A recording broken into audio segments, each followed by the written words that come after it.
Our NHL and Sabres analyst, Paul Hamilton, joining me now. Paul, we've talked about this a lot the past 2 months, but is Don Granato deserving of this head coaching job in dropping the interim title after what you've seen this season?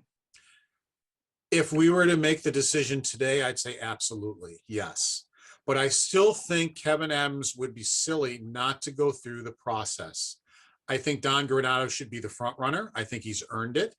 In my mind, seeing what he's done, the good and the bad, I don't think he's earned anything but the distinction to be the leading candidate. But I think Kevyn Adams would be doing a disservice to the fans, the organization, and himself if he didn't do an exhaustive search, if he didn't interview the top college candidates, if he didn't interview the top coaches in the AHL. Although you've got an AHL coach right now, so I don't know how much you might need to do that. And of course, with some coaches that are not going to be with their teams, interview the coaches that are available in the NHL, including assistant coaches.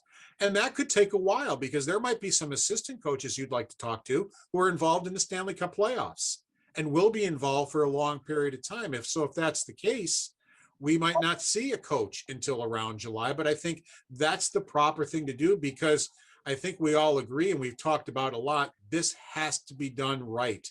They have not done a coaching search right since Lindy Ruff, and this has to be done right. Yeah, and fans of the Sabres have to be disappointed in what's been brought in since Lindy and in the way that things have gone. But there is somebody new on the table, and that's John Tortorella. After he and the Jackets have parted ways, do you see, he knows Buffalo, do you see any way that he could fit in here, or this is a viable candidate? Well, he was in Buffalo on John Muckler's staff with Don Lever, and also coached the Rochester Americans to the Calder Cup championship. So he got a Calder Cup championship before he won the Stanley Cup with Tampa Bay and got an NHL job. So he is an accomplished coach. He tells it like it is, whether it's to you, me, or his players, or anybody else. He knows how to push the right buttons, but he can be, I think after a while, it just gets to be too much. I mean, Columbus was a very good team under him until this year. And then guys are asking out and want to be traded, and athletes are much, much different. And you have to sometimes change with them. And when you have your best players who are asking to be traded because of the coach, and maybe the coach had very valid reasons to bench that player, but the way he goes about it, and he's been successful throughout his career. So you would have that. Some people might say, well, the Sabres need that type of discipline. Well, maybe Don Granato showed that he can be tough. He has a firm hand. But he also tells the players, I am here to make you better.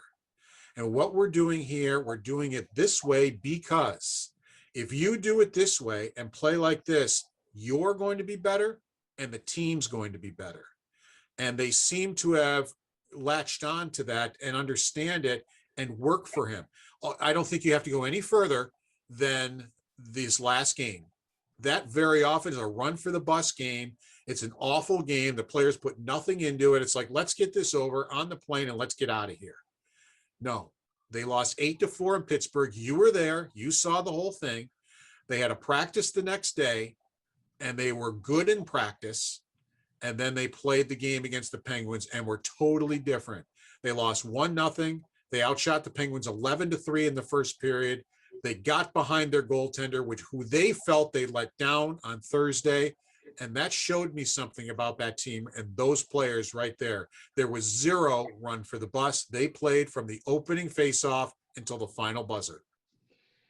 There's legitimately nothing to play for in this season at that point, and they played the way that they did on Saturday. Then we hop on post-game interviews. We hear from Casey Mittelstadt. He tells us how much he owes to Don Granato. And Granato said, before I asked him about what Casey said, he said, sometimes I think players I coach don't realize how much I care about them. Do you see the way that these players are reacting to him and the way that they feel about him and the way that they feel better about themselves after being coached by him? It's hard to answer that question fully because we're not in the locker room. You can Right. see things better interacting in their territory there in the locker room, a lot better than you can on Zoom. But it shows me that he can be tough with them, and he was. He knew he inherited an out of shape team.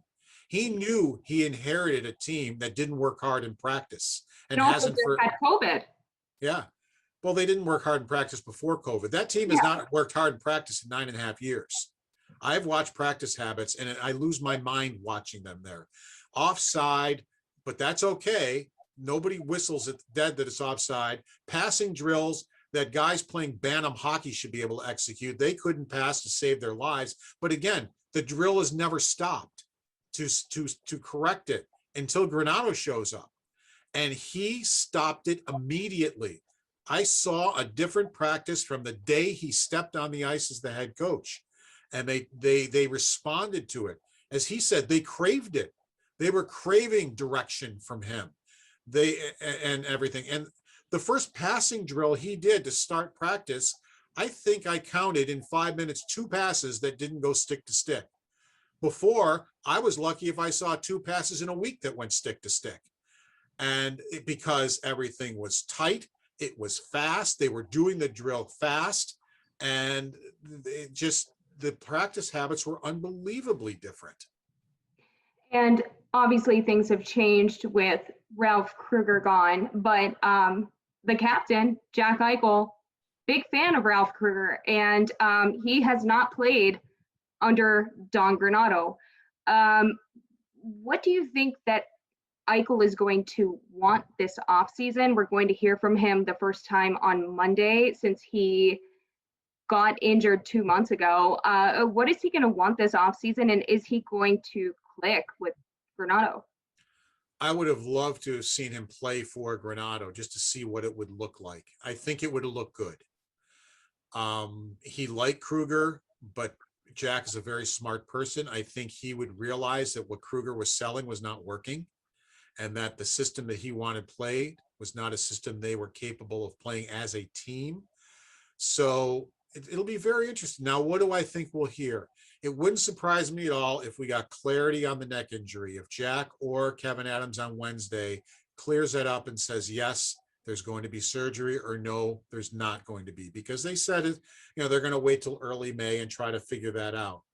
As far as if he wants to be here, I would be drop dead shocked if he said, I'd like to be traded or anything like that. If that is his view, and I'm not saying it is, but if that is his view, I'm sure 100% he does not want that played out in the media.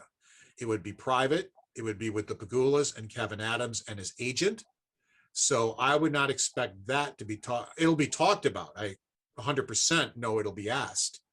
But I also don't think he will bring his opinions into the media unless he is 1,000%. I love Don Granato.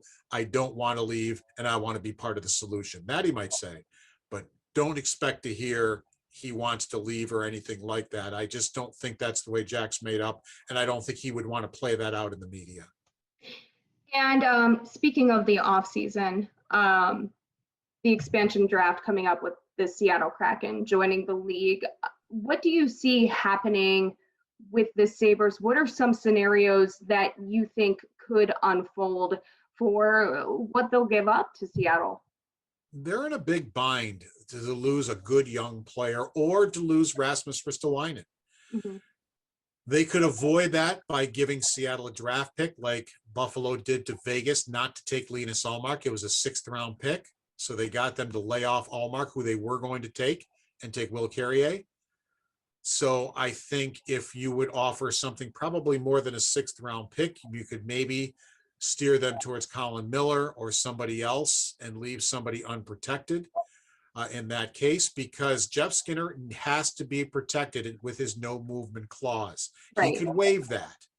But my thought is, why would he? He's from Toronto. He wants to be in Buffalo. Why does he want to go to the West Coast, even to a guy who brought him into Carolina, Ron Francis, and he had history in Carolina? I just don't know why he would want to go there. Now, he would waive it if he was guaranteed that Ron Francis wasn't going to take him. he might help the Sabres out then. But that I just don't see it. I could be wrong. Maybe he would want to go out there, but I could be wrong. So where does that leave us? Forwards, it leaves us three guys you can protect two. It's Asplund, Bork, and Thompson. You probably don't want to lose any. The Pagulas don't want to lose Thompson because of the O'Reilly deal. I don't think they would allow Adams to leave him unprotected. They are bound and determined to make Tage Thompson into a good player to make that trade look better. They are not happy when they're criticized, and they've been thoroughly criticized for that. So I don't think they would allow Thompson to be unprotected. On defense, you've got Borgen, Jokiharju, and Ristolainen. I do not want to lose either one of those two. But I also think it's silly after his best season to lose Ristolainen for free. So if you're going to leave Ristolainen unprotected, you keep it quiet and you try to trade him and see if you can trade him before the expansion draft happens. And then you don't have to worry about that. But Ristolainen only has one more year before he becomes an unrestricted free agent, which I guess probably would take advantage of. So that would be saying, well, yeah, you don't get anything for him, but he's going to be an unrestricted free agent anyway. You could protect your two young players. You get something out of that. And if he leaves with unrestricted free agency, you didn't get anything for him anyway. Right. And you also brought up Lena Salmer. He's a UFA this offseason. They don't really have many other options. We've seen some great stories in net this season, but they don't have any other options. What are they going to do about Ullmark, and what are they going to have to offer him if he stays here? Yeah, Luukkonen is further along than I thought he was, and it kind of shows what happened in Rochester with the taxi squad and all the injuries. Not this last game, but last week, I counted 5 players under contract with the Sabres playing for the Amherst. So he was playing basically in front of an East Coast League team this year. So that's why his Rochester numbers probably didn't look great. He came in and played very well in Buffalo, but I still don't know if he's ready to take the job. He might be ready if he's in tandem with Ullmark, but I don't know if he's ready to grab the job yet. Ullmark holds all the cards here. I would not be paying him $5 million a year, but Thatcher Demko of the Vancouver Canucks got 5 years, $25 million, and Ullmark is the better goalie. So why would he ask for anything less or take anything less unless he really, really, really wants to play in Buffalo? So I think if you're going to sign him before he goes to unrestricted free agency, it would likely be an overpayment and you would have to pay more than $5 million. If not, he's just going to say, you know what, we'll go to free agency, and if nothing happens, we'll get back to you. Well, that usually ends in next time we see you, you'll be in another uniform. And the goaltending situation here this season, it's been tough. Everyone's been hurt. So much has happened, but we did get to see some good stories this season between Tokarski, UPL, and Michael Hauser. How fulfilling is that for you as somebody who's covered this team for so many years? You know things are over, and you for the season for the Sabres, and you get to cover something like that, something meaningful. That's what makes this job so worthwhile, is when you get to cover something like that. In both cases, you know, Tokarski hadn't won a game in 5 years, and the first one he wins, he dedicates to his father, who had just passed away within the last year or two. I don't remember the exact date, and I apologize. And then Hauser comes in, a guy who is pretty much nothing more than an ECHL goalie, has played 8 AHL games in the last 6 years, was Rochester's number 3. And then Buffalo needed a taxi squad, so he got an NHL contract, but still gets paid AHL money when he's on the taxi squad. And now he's a backup. Now he's getting paid NHL money. And he's thinking, well, at least I get to sit on the bench, and this is cool, and practice with an NHL team. And then Tokarski has personal problems with his family, a personal tragedy, and he gets in the net and does great. And that's the type of thing you just love seeing in the NHL. And I think he's done a lot for his career. I mean, as he said, he always knew he could do it. They always have the confidence they can do it. They just need the opportunity to be able to do it. And he got the opportunity. I think he showed that he has an AHL future. I'd be very surprised if he didn't get a job next year to be probably a number one goalie in the AHL, or at least compete to be a number one goalie. I think he's earned that. So, people say, well, why not Buffalo? Well, I think you're probably looking at Luukkonen and Tokarski. Tokarski's got a 2-year contract, so they can make him available to the Vegas Golden Knights. That's why they gave him a 2-year deal. I don't think they take him, but which leaves him in Rochester. But if they sign Ullmark and they think Ullmark and Luukkonen can be good together, which I think would probably be a mistake, I still think I would let Luukkonen be the starter in Rochester, your number 3 guy, and have a veteran here, maybe on a 1-year deal. Sure. With Ullmark, if he signs a contract, that would. But if Luukkonen stays in Buffalo, then Tokarski, I think, could get a job in Rochester. You say that you think keeping Luukkonen up in Buffalo would be a mistake. Do you think he just needs more time to develop in Rochester and then can be the guy in Buffalo? I think he's the future. They thought that for the last 2 or 3 years since they've drafted him. I don't think anything has happened to change that. That's another reason why would you give Ullmark a 7-year deal or a 5-year deal? Because I don't think they think he's the total future. I think he's the near future.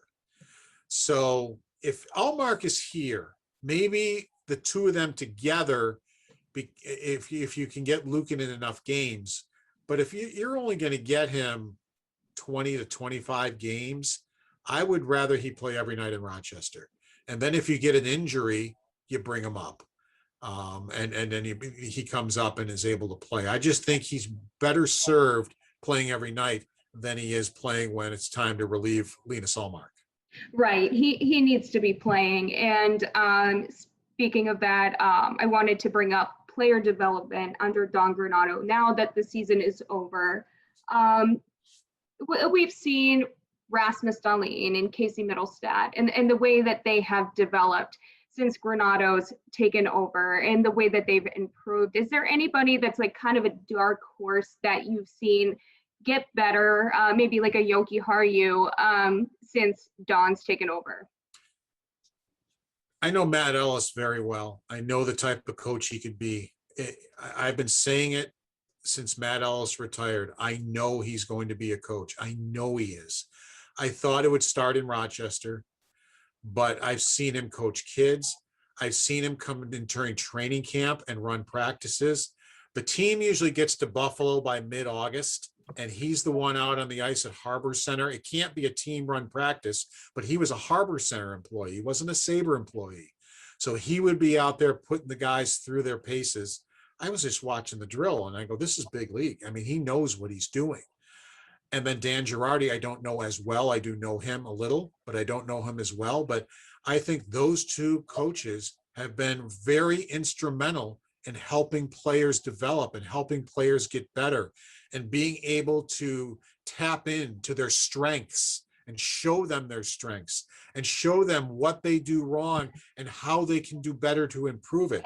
And that's all under the leadership of Granato. So I'm almost as excited for Ellis and Girardi to be around as I would be for Granato to stay as the head coach, because I just know what they can do as assistant coaches and what they've done for Yoki Haru. I mean, everybody talks about Dahlin. You're so right. Very few people talk about Yoki Haru and how bad he was playing. And he turned around, and when Granato put Yoki Haru with Dahlin, and I don't know if that was his idea, Girardi's idea, and he liked it, I thought it was a disaster. I go, are you kidding me? What are you doing? And it was a great move. Both players flourished. Both players got better. If you're looking at a guy, a veteran that got a lot better as we went along, look at Colin Miller. Yeah. I thought even though he wasn't playing because they wanted to get Borgen games. It wasn't because he was playing poorly. He actually was playing better. His game kept getting better and better and better. And even when he's kind of slipped into the lineup for Borgen here at the end, he still played pretty well. So, I mean, there would be a veteran that I think has improved his game quite well as he went along. Look at the streak that Sam Reinhart went on, going to center, where, he played both center and wing at the time. In the time that he played, I believe he had 10 points playing the position of center and 9 points playing the position of wing, because he's on the wing on assorted times, including on the power play. But look at how much he got better because of, Don Granato changing him and giving him some confidence. Bjork, I thought, improved in the little time that we saw him since he came over from Boston. I like what I saw in him. So you're right. It wasn't just young players. I think some of the other guys showed some improvement too. So if they keep this coaching staff together and keep them here after this offseason, heading into next season, do you think that is the right move? Again, I want to see who pops available. I mean, Rob Brind'Amour seems like he's close to re-signing with the Carolina Hurricanes. If that falls through, I might switch to that idea. Mm-hmm. I really respect what Rod Brind'Amour has done in a short period of time in Carolina. And he was the guy in Carolina that went to the GM, and it wasn't because he disliked Jeff Skinner, but he knows you can't win with players like Jeff Skinner. Jeff Skinner is not a complete player, and he just said, look, if you want to win, you've got to get rid of somebody like that, and other players like him. It wasn't just him. And that's why Buffalo got Jeff Skinner for pretty much nothing. A couple of draft picks and a player that isn't going to amount to anything, because it was the head coach saying, we need to head into another direction. There's a reason Jeff Skinner has never played in the playoffs. And I'm not trying to insult him. Jeff Skinner is a fantastic human being. I want to put that forth. It's not his teammates don't hate him. He's a good teammate and all that. But I think he's a guy that did not improve under Granato. I think he might be one of the few that got worse. And he's just, for 2 years now, has been spinning his wheels. And it looks like that goal scoring talent that he had his whole career. And it happens. It happens to everybody. It goes away after a while. So, if Brind'Amour were to become available, I definitely would say he might be the front runner. And lastly, Skinner and Ralph Krueger obviously had this kind of back and forth going on between them. And then you see him starting to score a few goals under Granato, but you say that, he's one of the few that may have regressed under Granato. What do you think is going on with his future, and what do you think has kind of happened there? Is it just the lack of a complete game that he can't put it together anymore? It's a lack of a complete game. It's getting older. I mean, he's had oodles of scoring chances, but he used to get more scoring chances under Krueger than he did under Granato. And he scored a few goals when Granato was here, and they were nice goals. There was a backhand that most guys on this team would not have scored on. He has an elite backhand shot and has scored many goals with it. But it just seems like, that goal scoring talent for 2 years now has been gone. Could he rediscover it?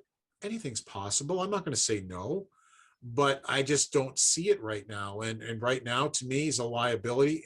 If you ask me, what do they need to do to get better? They need to get him out of the top six. He kills the top six. He absolutely kills it. And they need to get better in their top six wingers. I think Cousins can be a top six center. I think Eichel can be a top six center. And if they decide to keep Reinhart at center, I wouldn't, not because he's bad at it, but because he's good at wing. And you've got Cousins. So I would rather have Reinhart on Eichel's wing. And then, all right, you've got 3 of your top 6. Now we got to work on the other 3, and they're all wingers. It's easier to get wingers than it is to get centers. So, but I think Olafson's got to get out of the top 6. I think I think Skinner has to get out of the top 6. And I think that's really where they need to improve this team. Paul Hamilton, thank you so much for joining me. And I appreciate the matching tie to the red dress today. Thanks, anytime.